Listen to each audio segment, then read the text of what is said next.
Hello, Marina. Hi, Florencia. Thank you for being here. I'm very grateful for having the chance to meet you and talk about this wonderful book. And it feels weird to be talking with you for the first time because it seems to me that we've been in a deep dialogue during the Southern Spring of 2019, quite a century ago, when I translated Insomnia for Chai's Spanish edition. The first thing I want to ask you about, considering all we've been through since then, is insomnia and lockdown. Do you think sleeplessness has increased during this awkward and especially anxious period? And in your first book, Living at the End of the World, you explore historical and modern day end time cults. I guess these days, more than 20 years later, are very fertile for that reflection too. That's right. I mean, it's almost as if people have been joking that it's become a sort of like a standard phrase of, well, of course we're living through the apocalypse now, but it's not what we expected. It's not an explosive event. It's just, things happening very quietly, but that's the way it seems to be going. Mm-hmm. Yeah, I mean, I think there's been a tremendous anxiety, in some ways more anxiety the longer that this strange circumstance has persisted. I think the more anxiety has grown, because at the beginning it was just so strange and unusual, and I think that people didn't think it would go on so long, and they felt like it was a strange interruption to our lives that we would somehow just kind of, scurry away to our homes and be locked inside, and then would be released again very quickly, and life would become normal. And I think that the fact that life hasn't become normal and may never again be normal in the way that we expect has caused a great deal of anxiety and uncertainty. And those things fuel insomnia, of course they do. And certainly in Britain, I've definitely been asked to kind of write articles or for the paper or speak on the radio about sleep in the pandemic, because also I think another reason why it's been so difficult for people to sleep during the pandemic is because you're in the house all the time. There is no different kind of physical energy that's required of you, and so it's very difficult for your body to kind of make its own demarcation between night and day. Absolutely. Yeah, I mean, somebody was saying, we're working from home. Is not really the right way to frame what we've experienced during this pandemic. It's more accurate to say we live at work. And if you live at work, it's very hard to sleep because you can't switch off. Yeah. My next question is, how do visual arts, mythology, folkloric tales, poetry, science, economic history, and psychoanalysis, the topics that are present in Insomnia, influence your life? And how did you develop this type of narrative composed by merging different genres and materials? Does it have any relation with your work as a senior editor at Ion magazine? Gosh, that's a huge question. I think I should say first and foremost that possibly the biggest influence on Insomnia in terms of its formal structure was poetry. Like a poem, there is a lot of a blank space in between very short little bursts of narration, and that white space allows the reader to kind of insert themselves as well into the kind of experience, and also to kind of read meaning into the spaces. And so the form is kind of deliberately epigrammatic. Each section ends often with a kind of provocation to get the reader to think about something. And I like to think that the writing itself is quite poetic. It's imagistic. It's concrete in places, it's abstract in places, but I've aimed for something fairly poetic.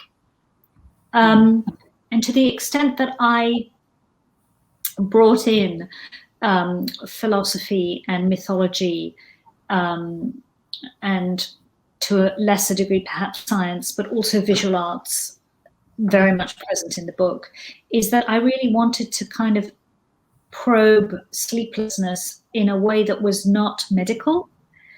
I didn't want to treat insomnia as a problem in search of a cure. I wanted much more to look at a kind of cultural, personal, mythic dimensions of this phenomenon. Because I think that it's a much richer experience, perhaps, than we give it credit for when we medicalize it and we just say, oh, it's a lack of sleep and it's produced by anxiety and let's treat it with pills. I thought it was a much neglected area in terms of its kind of poetic potential, and I was very interested in looking at the idea of kind of longing and yearning, which is what happens when you feel like the void is, you're inhabiting the void. You are longing for things to happen, for things to exist, for life to be different. It's a very poignant place to be when you're alone in the darkness.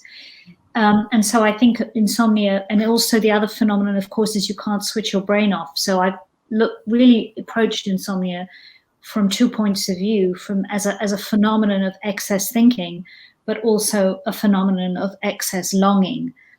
And so it seemed very natural from that starting point to reach for literature and visual art, to explore some of its more unusual pathways and resonances. And what about its structure, which is very fragmentary? Was it hard to puzzle it and bring it together in a structure like the one it has?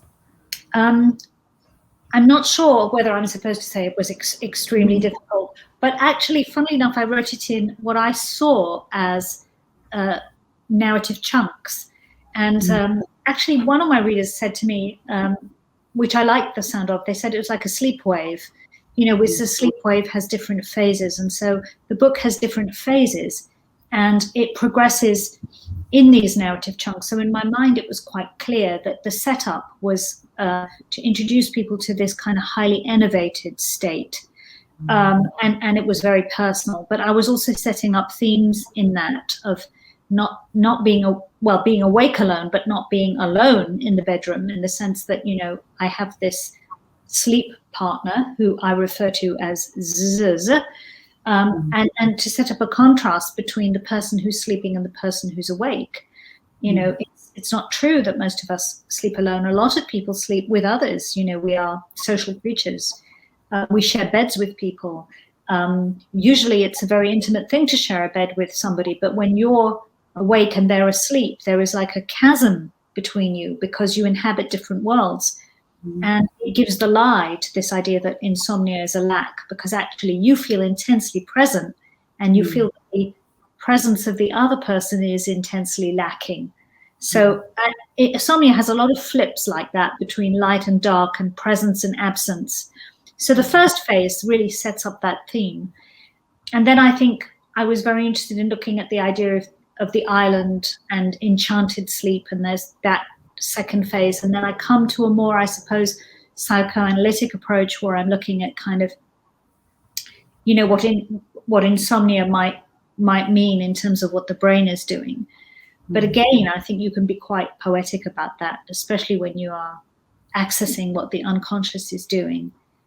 And I've also introduced this idea of enchanted sleep, I think, through art, particularly through Edward Burne-Jones's beautiful cycle of paintings of sleeping beauty. And yes, I suppose the last phase is quite an existential kind of inquiry, really, about what insomnia is for and what we can learn from it. Yes, I know that doesn't sound very clarifying, but in a way, insomnia is a very fragmented experience itself. It's very discordant and jarring. And I wanted to capture that in the way that the book is shaped. So it has these fragmentary bursts, which are kind of associative. They're linked associatively, the narrative. And that's very much how the insomniac mind works. It flips and flits from one thing to another in this associative way. You know, the line of a song might make you think of a historical personage, that might then make you think of a painting, that might then make you think of, you know, something else, and then occasionally you're thrown back into yourself. So I wanted to do a fragmented style that echoed and mirrored the insomniac experience. Is there any material of the book that you came up with rather accidentally or by synchronicity? Yeah, I think a lot of it in some ways, because, you know, I think you get very obsessive when you're writing a book. And I was kind of consuming reading, you know, I would suddenly have an idea about, oh, maybe there's something here that I can draw on, and I would get very obsessive about it. And, you know, it's almost like your antennae are up, and anything in the outside world that feels like it might have a place in your book, you're like a magpie, you go and grab it and bring it in. And so, yeah, there was a lot of chance readings that came my way. I remember thinking suddenly, I'll give you an example. I suddenly was thinking about enchanted sleep, and I thought, oh, what about, and I was remembering Oliver Sacks' book, Awakenings, and I suddenly remembered, what about those people who were in a deep fairy tale sleep? You know, and I went and drew the book out of the library, and I just thought there must be something in here that speaks to the kind of themes of insomnia and yearning and all those things about what it was like to wake up suddenly from a spell. So that was something that I remember that felt very much like a kind of chance encounter. Also, towards the end of the book, there was a beautiful chance encounter, because I had to go to Norway to speak about a different book. And one of the things that I did, because people had told me that I really must do this when I'm in Bergen, is I went to the Code art galleries, and they just happened to have an exhibition of Nikolai Astrup's work. And I had never come across him before. And I suddenly felt like that whole exhibition was made for me, because Astrup was clearly insomniac. He couldn't sleep, and he got up at night and he painted. And he painted with a nighttime palette. So all the colors change at night.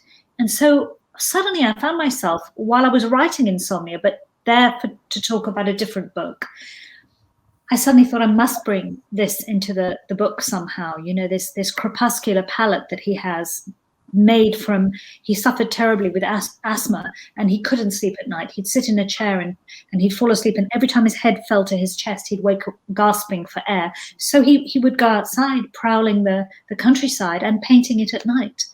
And I just thought, that's wonderful. It felt like one insomniac speaking to another across across geography and time, you know. So in he went into the book. Yeah, and he brought a concept that is very important of the book, this of dark adapted, right? Yeah, this idea of dark adapted sight. Yeah, absolutely. Which I really liked. And in a way, that was the challenge. That was my challenge, because at the beginning of the book, I set out this idea of, is there a nocturnal literacy that I'm missing here somehow, that I need to learn? If I'm awake at night and that's my world, how do I become literate in its ways? And Astrup, in a way, provided one of the solutions, becoming dark adapted. Speaking about synchronicity, Jung is present in the part of the book where you explore darkness inside us, the shadow, and its analogy with alchemy.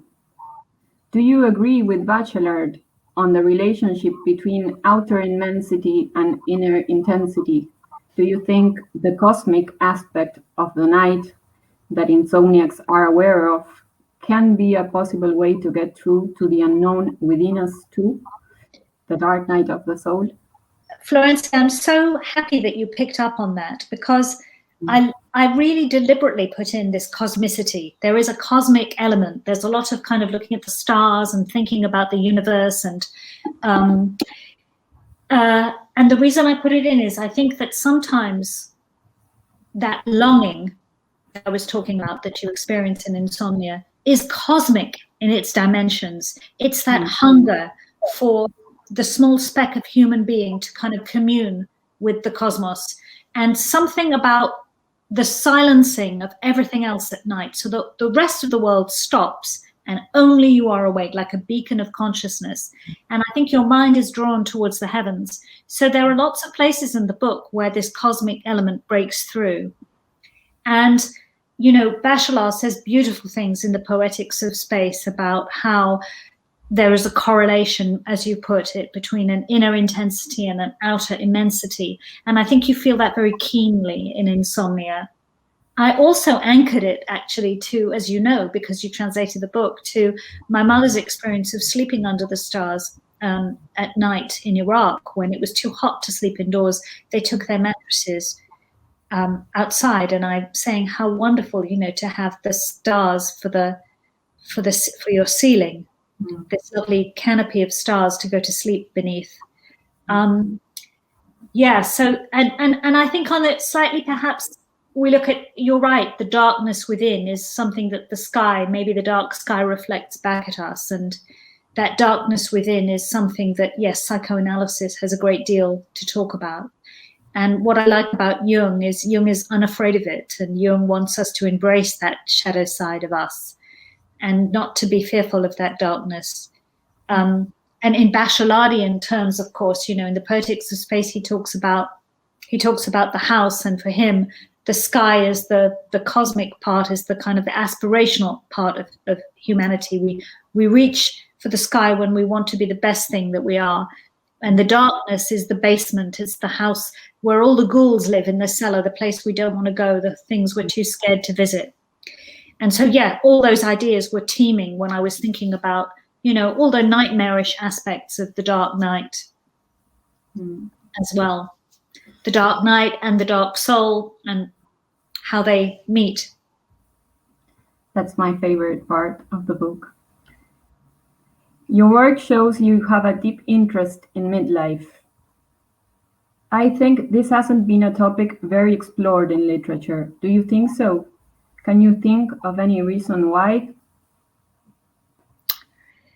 Yeah, it is. It is my interest at the moment, and Insomnio, I would say, is my second book in this area of being interested in midlife. So there is another book, The Middle Pause, where I look at turning 50. And I find it absolutely fascinating because I think, I mean, my feeling is that, you know, your 50s are very much like your 30s. They are a moment of real self-actualization where everything is up for grabs and you make another stab at defining who you are. And in your 30s, I think it's the moment where you set yourself up for adulthood and you decide on a path that, you know, you think will probably last for a number of decades. And, you know, if I might bring up Jung again, you know, Jung says, you know, the midlife crisis, which often happens in your 50s or thereabouts, midlife anyway, is that moment where you realize that the self that has been driving you since your early 30s, the self that formed the adult, is largely driven by ego. And in your 50s, you realize you can't be driven by ego anymore because where you've arrived at might not match where you thought ego would take you. And to avoid that crushing disappointment, you have to reject ego and you have to kind of take yourself apart, literally take yourself apart and find out who you are again. And for Jung, it's very much a part of, you know, acknowledging the shadow side that you've been running away from and somehow embracing that and integrating that into your being so that you move ahead with a different kind of self-awareness and self-knowledge. And that was very interesting to me, this whole idea that in your 50s and in your midlife, whole other areas of experience might then become available to you because you've dismantled the self.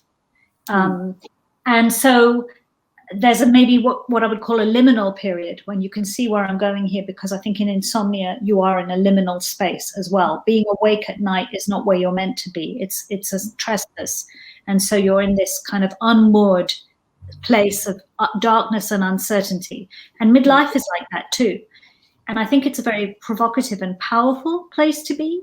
And I think furthermore, it speaks to me in terms of female consciousness, because I think female consciousness is this kind of dark and watery place where it's quite fluid. And, you know, I think that idea of dwelling in uncertainty, somehow it speaks to me as a woman.